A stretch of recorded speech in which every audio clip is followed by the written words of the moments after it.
Tabumbeki moko yebi aza moyibi na Kabila. Oh ya solo Tabumbeki moyibi. Moyibi munene parce que to boto lié bakare minier. Yango ba osala mwa négociation au dialogue à lokutaki moyibi avec bakabila ba Moïse ba Nanga ba Ndoki nyonso tu wana ba bêtise aboko sala mana Djobour te biso to landi bino te awaza base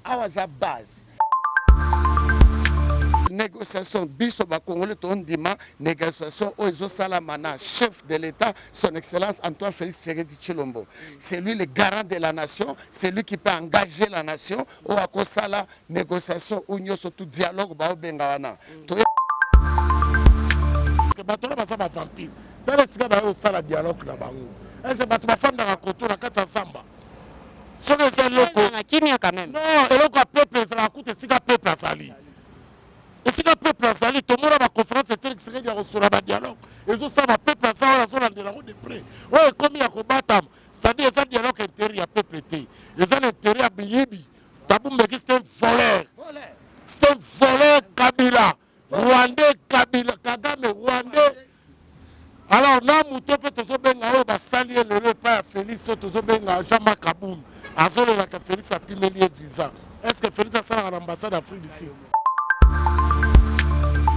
Moni likambo mboka eza likambo ma sécurité bakanisa kiso baye na zamba ke tokokoma te. Malheureusement grâce à Dr Thomas to landi bango ti esika bazali to sacrifier vraiment baya basala réunion totala bango toza ba congolais to kufa congolais communauté diaspora congolaise nyonso ke toza maintenant unis plus qu'avant. Alors to ko permettre ba betuzo te to ebisa kibino et olekate. Alors je lance ce message à tous nos compatriotes, diaspora congolaise, Union sacrée Afrique du Sud. Le temps est maintenant. Tout élément, tout libérer Mboka Nabiso.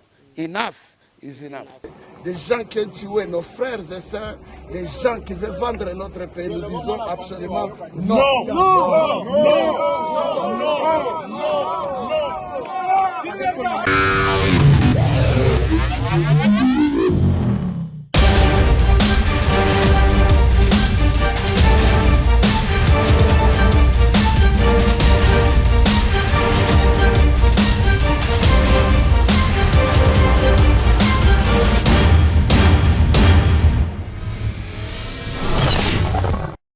Bienvenue sur la Nationwide Television. Nous sommes quelque part ici, très loin, avec le coordonnateur général de l'Union Sacrée Afrique du Sud, Dr Thomas Kamwen Moukal.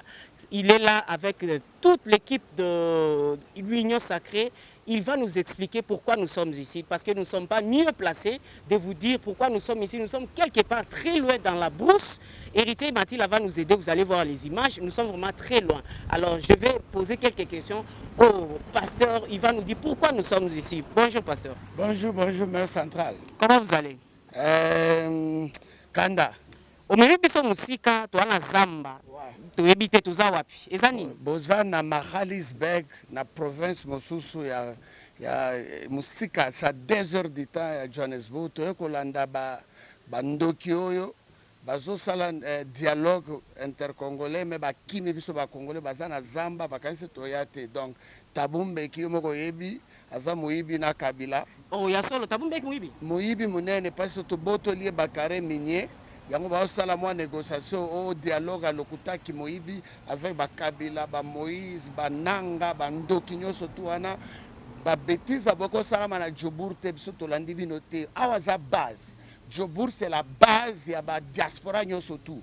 Oki ata wapi oki na samai to kuta yo awa yo moko bomona ba image. Nous sommes en brousse 2 heures du temps à Johannesburg to yeko barre bango. Donc bomona ba image. Bosali sikoni elo ni bosali action ni osali parce que na mona ki libanda boche stop Tabumbeki pona nini obanga te biso tokufa kala akobanga eza biso toza génération ya sika yo momoni eza makila sika pour l'amour de la patrie tobanga mutu ata moko te. On a peur des personnes pour l'amour de la patrie, l'amour de mon président et l'amour de la vision du chef de l'État, son excellence Félix Antoine Tshisekedi Tshilombo. Avec l'Union sacrée en tant que président coordinateur, je ne peux pas permettre et autoriser tous les étrangers basala makambo na mboko nzamba pesa biso to permettre yango te jamais. Bongo siko ndenge basali baosala dialogue na bango lelo awa yango nde tomoni yo mobiliser union sacrée mobimba je vous signale que bato bazalaki tellement ebele yango ato s'isoler po tosolola na mokonzi représentant ya union sacrée message nini ya force kopesa parce que tomoni réunion esalema lelo siko yo opesa message nini ekosalema après avoir bien bosali bolobi que stop bo stopper Thabo Mbeki nini esalema après réunion message déjà est embrouillé bango parce que Thabo Mbeki avant ko que le gouvernement azana makambo oyo c'était un mensonge toye ko lakisa bango eza lokuta le Congo n'est ni de près ni de loin à ces négociations unique négociation biso ba congolais ton dima négociation ozo salamana chef de l'état son excellence Antoine Félix Tshisekedi Tshilombo c'est lui le garant de la nation c'est lui qui peut engager la nation au akosala négociation union surtout dialogue ba obenga wana toye ko lakisa bango Mbeki azokosa bambino mais ba il faut bossa dialogue bo kanga banyamulengi po ba congolais tan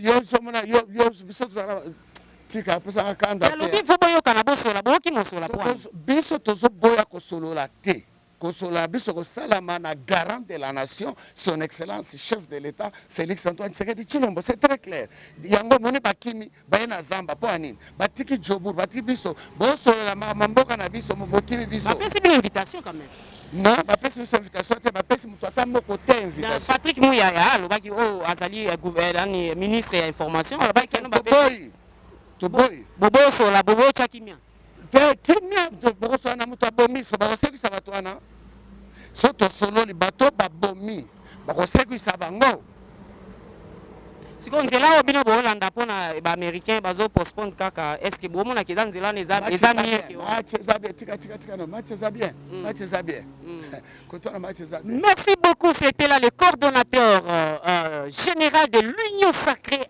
en Afrique du Sud, Dr Thomas Kamwen Moukala, avec toute son équipe. Il y a Union sacrée Bakita qui vraiment a yango moni bisope toyaki na nationwide poto zwabino bilili ya kitoko na moni ndeko mo bazana kanda pembe na nga papa obeta ngate po na poser ka ba question na moni za osilika makasi oyo sani na ngote za kanda ya komona bétranger bazo sola mama mboka saba kolomboka ba bien ça bien boya eza respecté Thabo Mbeki d'abord eza manquement au Thabo Mbeki sali eza ko manquer une communauté munene na mboka lokola république oko manquer bango te o sola makambo ya ba congolais pour na intérêt na yo pour l'intérêt à peuple te Thabo Mbeki azo sala réunion yo pour l'intérêt à Kabila Kagame na ba mining na ye eza pour la biso peuple te yango na colère wana toko la sabon que non eloko nyonso bazo sala a dehors na mboka na biso etali biso te tozala wana tokoyela po topare routes ya makanisi na bango parce que bato na baza bavampire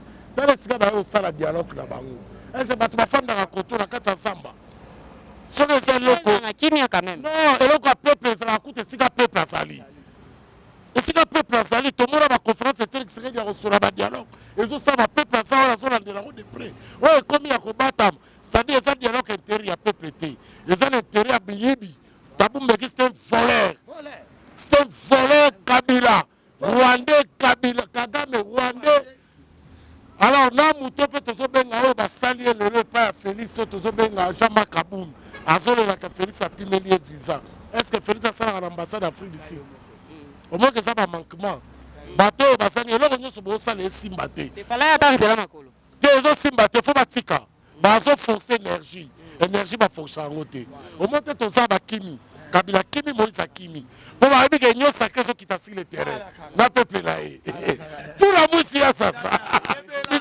Merci beaucoup l'ambiance. Je vais prendre la personne next to me. C'est présenté au coup de n'habité. Ouais, bonjour. Ngai Gelor Bayoka Mukonja ya Cape Town Park na kata Johannesburg.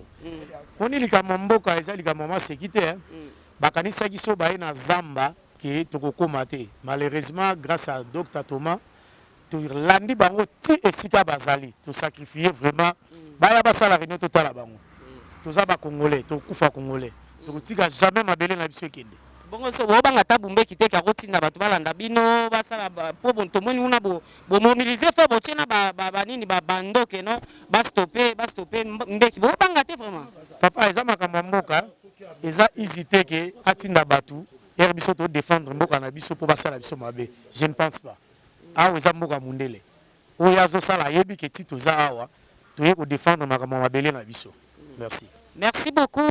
C'était l'union sacrée Nakati ya Moussika quelque part, Moussika et c'est Mathilde dans l'Axabino place Tozali.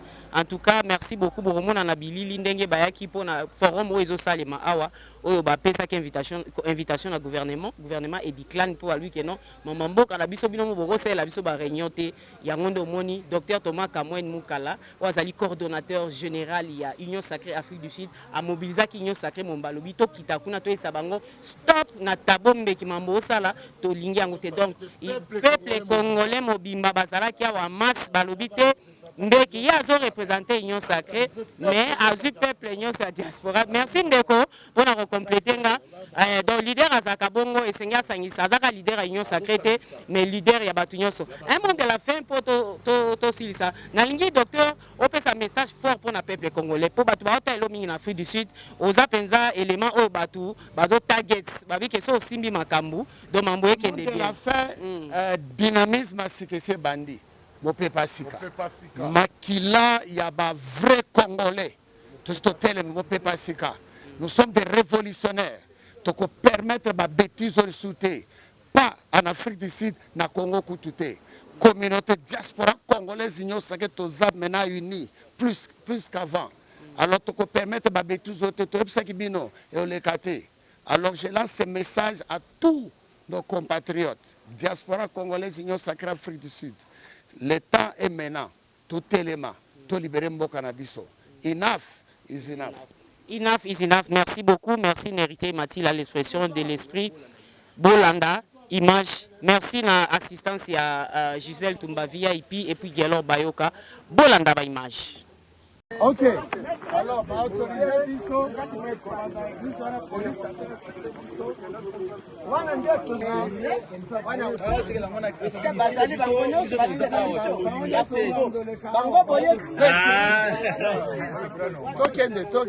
La patrie, pour l'amour de la RDC, on ne va pas garder silence. Nous sommes ici à 2 heures de Johannesburg, en brousse, là où les rebelles, les ennemis du peuple, les voleurs sont venus terminer leur réunion, mais la diaspora congolaise, Union Sacrée Afrique du Sud, nous sommes là pour soutenir notre parti, pour dire non à ces négociations diaboliques de Tabumbeki.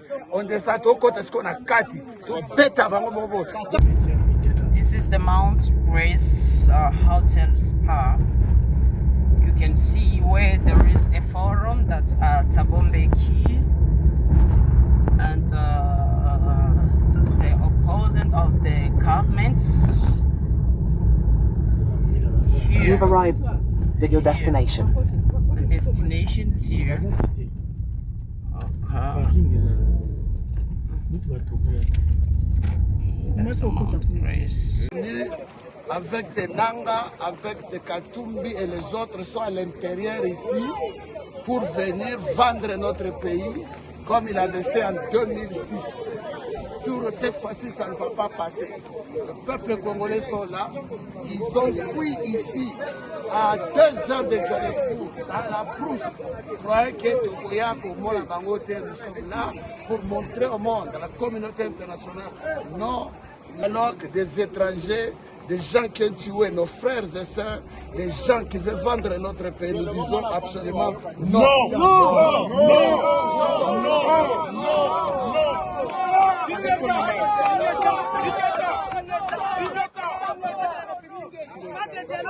Les étrangers. Et on ne peut pas traiter les souffrants d'un pays souverain dans un pays étranger comme ici, de la République sud-africaine. Il n'est pas, il est de loin, mais pas de près, un Congolais. Comment il peut traiter?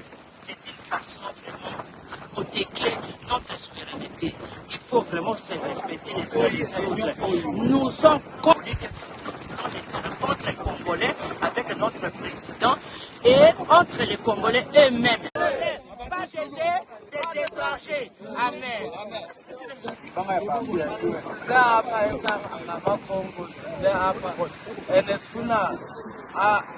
Thabo Mbeki ayekele iCongo ikhona ukuzithathelela kuyona ngokwayo, so abayekelela abantu balo country leyo bafuna ukuzithethelela from bona kuza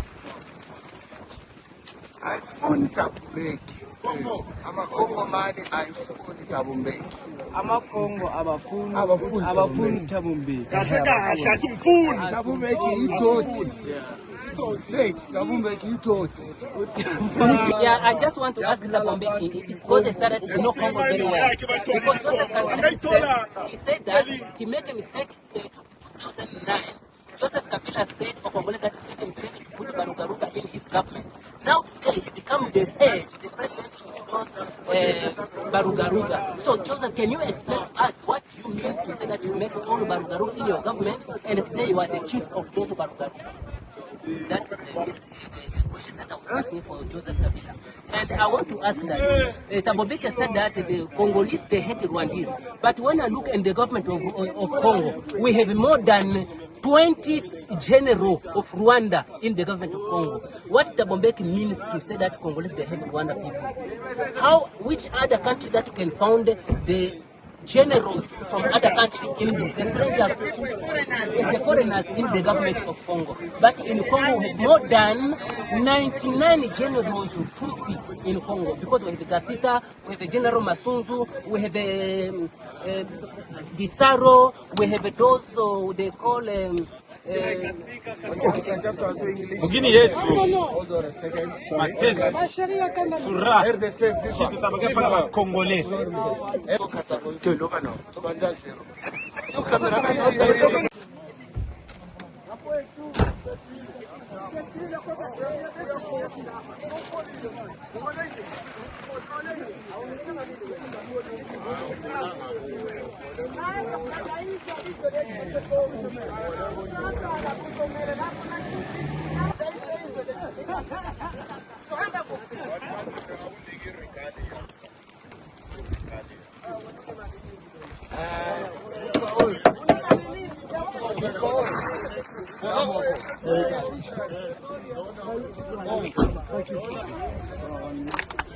Yaga. Bombo keuzo.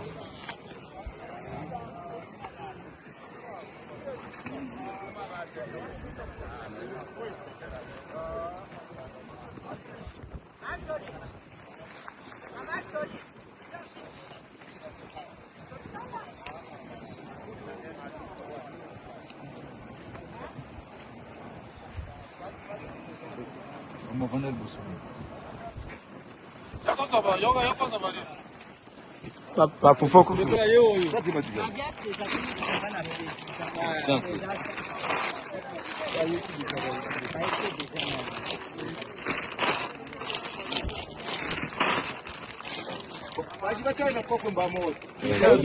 Zeleno.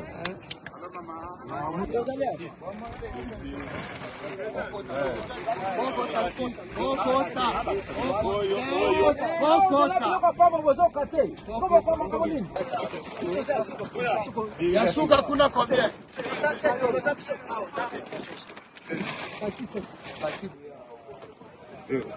Kabla on bang. Pesa mtu tuliputa na deja. Kamera. Bombo kone koso.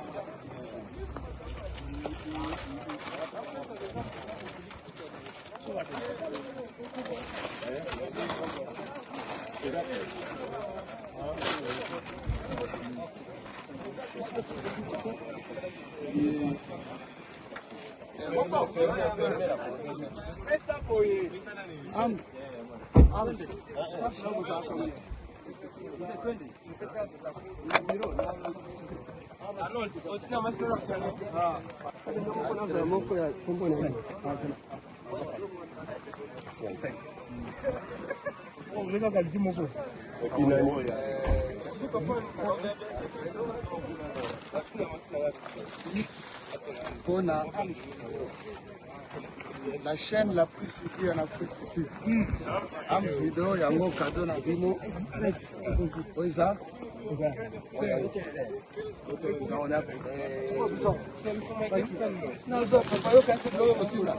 c'est pour les âmes, le travail des âmes. C'est une chaîne qu'on doit quand même être reconnaissant. C'est ça. Très professionnelle en Pretoria. Et je pense qu'on doit lui dire vraiment merci. Ams Vidéo, ton soutien à l'Union Sacrée. Je pense qu'un jour, le sacrifice est au Futama. Tu as toujours été sincère, tu as toujours été honnête. Il ne faut pas laisser les gens t'embrouiller. Nous sommes un, nous sommes Congolais, toi, Makila Moko, nous avons resté unis en tant que les Congolais en Afrique du Sud. C'est l'union qui va faire notre force. L'Afrique du Sud, tous les Bangala, tous les Balouba, tous les Congolais, tous les Namboka, Mopaya, au monde de Doudou, la surtout, le Congolais doit être comme ça. Talabatu ba sacrifice ba sali to sika to yewa pona bolinga mboka. Mais Ams Info, que Dieu te bénisse pour le travail professionnel. Voilà, merci.